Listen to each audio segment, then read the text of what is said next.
potter named Thomas Reed. For over 40 years, his hands had shaped clay into cups, bowls, and vases that filled every home in the valley. But times had changed. People now preferred shiny metal pots and factory-made cups. Thomas's small pottery shop stood mostly empty. Dust gathered on the shelves, and the once busy kiln now stayed cold most days. One morning, Thomas sat outside his shop, shaping a lump of clay. His young apprentice, Liam, watched silently. "Master," Liam said, "why do you still make these pots?" "No one buys them anymore." Thomas smiled faintly.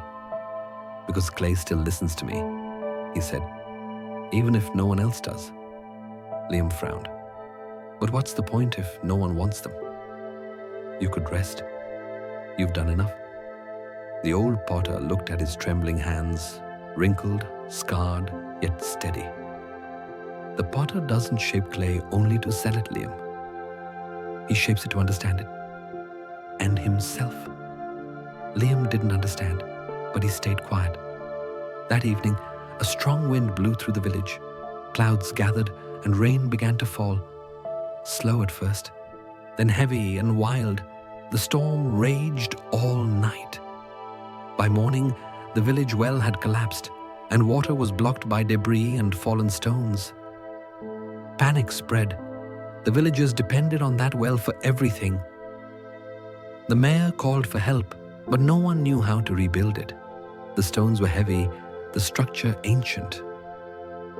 Thomas walked slowly to the well, leaning on his stick. He examined the broken edge, the fallen pieces of brick, and the soaked ground. Then he said quietly, "This was built with the same kind of clay we use for pots." The mayor scoffed.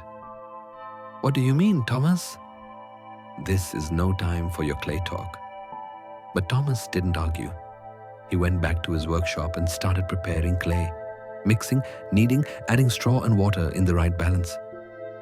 Liam watched, puzzled. "Are you making pots for the well?" he asked. Thomas smiled. "No, I'm making something that will last longer than either of us." For the next few days, Thomas and Liam worked from dawn till dusk. They molded large, thick clay tiles, curved perfectly to fit inside the circular walls of the well. Thomas showed Liam how to heat them slowly so they wouldn't crack.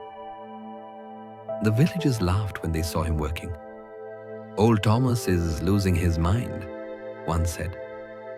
"He still believes clay can fix the world." But Thomas didn't stop. His hands were slow, but his purpose was steady. Finally, after a week, the clay tiles were ready. Strong, smooth, and glowing softly in the sun. Thomas and Liam lowered them one by one into the well.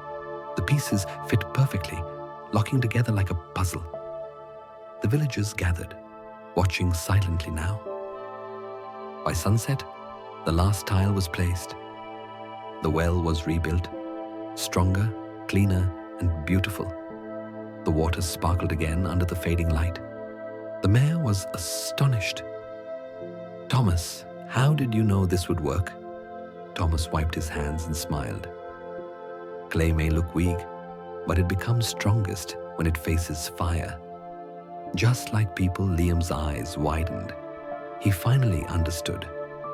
Months passed. The new well became a symbol of resilience for the village. Travelers came to see it, calling it the Potter's Well. Thomas's shop began to fill again, not because people needed pots, but because they wanted to meet the man who believed in his craft when no one else did.